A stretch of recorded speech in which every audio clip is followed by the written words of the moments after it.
So today I have here a computer that I picked up at a thrift store for only $6. You heard me right. Now, what inspired me to pick up this rusty old computer? And when I mean that it's rusty, I'm not kidding. It is really rusted on the back. I figured this could be a really fun project and a great opportunity to restore this case and the computer components itself if it has survived. Now, originally, I thought this computer might have belonged to some gamer or maybe a family computer and decided to put a whole bunch of stickers on it. But when I took a look at the hard drive, it actually belonged to a Navy who I suppose was doing video output for the Navy gymnastics at that time. I'm not too sure what exactly I looked at, but it definitely belonged to the Navy, and it did say gymnastics, so that's all I could say. Okay, so this case is pretty interesting. The way you have to open it, you have to go from the top and slide off that part, and it's a little stuck the first time. I'm gonna make sure to clean that when I get the chance. Ah, there we go, perfect. And after that, there are these two handles where you could pop them off and pull off the side. Now that's a pretty interesting case. Yeah, it's also rusted on the inside as well. Ay. Alright, well, I'm gonna take out every component and just be sure none of them have rust on it or any of the capacitors look like they're about to ignite. But the sticker on the bottom does help identify what motherboard this is, so that's good. Well, I guess I'll go ahead and start removing some of the components out. Let's just check and see if they're okay. Well, it looks like it was using 512 megabytes of RAM, and the first thing I see is this. Oh my. Well, I know for a fact I'm going to be replacing that for sure, so good thing I have a ton of RAM. Alright, oh, that is pretty dusty. Looks like we have here a Radeon 9200. The card looks fine, but the PCI brace does not really look that great. Oh yeah, it's the same with this card here. This is a Asus TV FM PCI card. Same thing, the condition is fine on the board, but as for that bracket again, it's not looking too great. Alrighty then, looks like what we have here is an AMD Athlon 64 3000 Plus, a 2 GHz single core CPU. That is beautiful looking. Okay, from this point, what I'm doing now is removing the case, taking it apart so I can start scrubbing. And for that, I'll be using a copper bristle, rubbing alcohol, and Diet Coke, because that actually does work. And while I'm at it, I might as well as remove both the optical drives. And it turns out both of them are made by Sony. One's a CD-R rewritable, and the other's a DVD-ROM. What a perfect duo. So at this point, I'm removing all the cables that are connected to the motherboard because that is going to be coming out as well. And I'm actually in the process of removing that power supply because just look at it. Oh my gosh. Yeah, when I got this, I didn't even power it on the first time to see if it works. When I saw that, I didn't even dare. So I'm going to go ahead and get started with the cleaning, and I will be right back. A few moments later. Well, that took longer than expected, and to be honest with the results, it's okay. It's a little better than what it was, but what's really good was what I did with the PC case. Now that is what you call perfect. Besides maybe that sticky residue on the side, I'm definitely gonna have to grab some Goo Gone for that one, but really it's just looks great without those stickers, and I'm happy I was able to do that.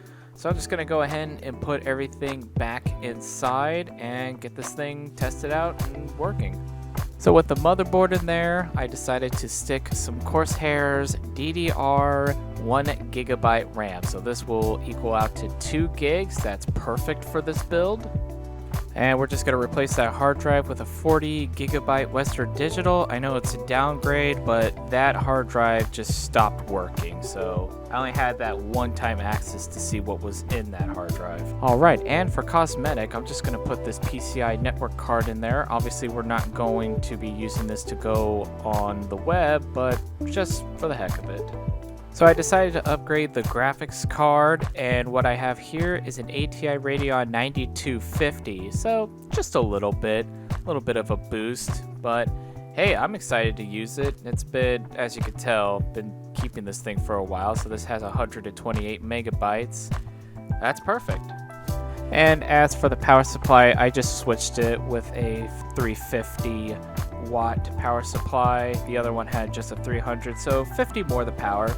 Well, let's go ahead and give it a test and see where this thing goes. Well, I thought this was going to work. I even had Asus cables to fit with the motherboard, but so here's what's happening. So once I plug it in and hit the power button, nothing works. But if I remove the power to the CPU, it's quite a different story, as you can see. It powers on then, so I'm not too sure what just happened. I replaced it with another 350 watt power supply, and actually that did quite differently. Instead, it would just not power on at all, so that sucks. That means this board is probably not working, which means I gotta replace it, so not really quite reviving a computer as I thought. So, alright, let me go find a different board then. 3 hours later. Can you move it along? I'm all out of time cards. Alright, after some searching, I was able to pull out a nice Gigabyte motherboard. This is the model GA-K8U939 revision 1. And this one actually supports the Athlon 64X2 and Athlon 64-939 sockets. Supports dual channel DDR400 memory and has a integrated RAID 0 and 1 function, which I won't really need to do that, but good thing is it has high quality audio and USB 2.0. So alright, I'm gonna put this thing together. I'm just gonna test it. We're just gonna jump into where we're at the screen of the computer, and then we'll talk more about the specs. Okay, I'm not gonna lie, that took longer. The hard drive was not being detected by the motherboard, so I had to grab another hard drive, which was a 10,000 RPM 80 gigabyte Western Digital Raptor, which obviously for better performance. But as you can see here, we do see the specs a little bit better. So the CPU, yes, we see the 2 gigabytes of RAM. Everything's looking good. We have got it upgraded to Service Pack 3, so fantastic. We're gonna go ahead and launch some benchmarks. So I'm gonna run the 3D 2001 benchmark, and we'll see how this bad boy goes. So in order to run the benchmark and for the capture device to actually capture the footage, I had to switch it to 640 by 480 with 16 bits. Yeah, that kind of sucks. But let's just go ahead and launch it and just see what the score is. Gotta love VGA capturing. Doesn't show the full screen, and you guys are not able to see the frames per second, but I can tell you that it was ranging between 55 to 60 on this part, and for the rest of the parts too, except for when we get to what looks like a village with like the scenery and everything, the FPS dropped to like at least 15 frames per second, so that was crazy to see. But what other better way can we benchmark this with Half-Life Uplink? Yeah, you heard me, this is the Uplink. I actually got a demo disc that contained that game in it, so this is cool to actually play this. This is actually my first time playing Half-Life Uplink, and it was really fun. As for the performance, it's alright, I guess. Just from eyeballing it, it's definitely ranging from between, I would say, 20 to 35 frames per second. In some areas, it goes pretty high. And that will conclude today's video. I know it's been pretty short, but the whole purpose was just to get this machine up and running.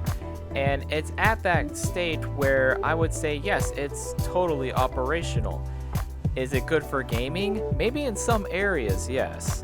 So if you made it this far in the video, make sure to hit the like and subscribe button. That like button actually gives me feedback on these videos. This actually helps me make sure that I'm going on the right track in terms of editing.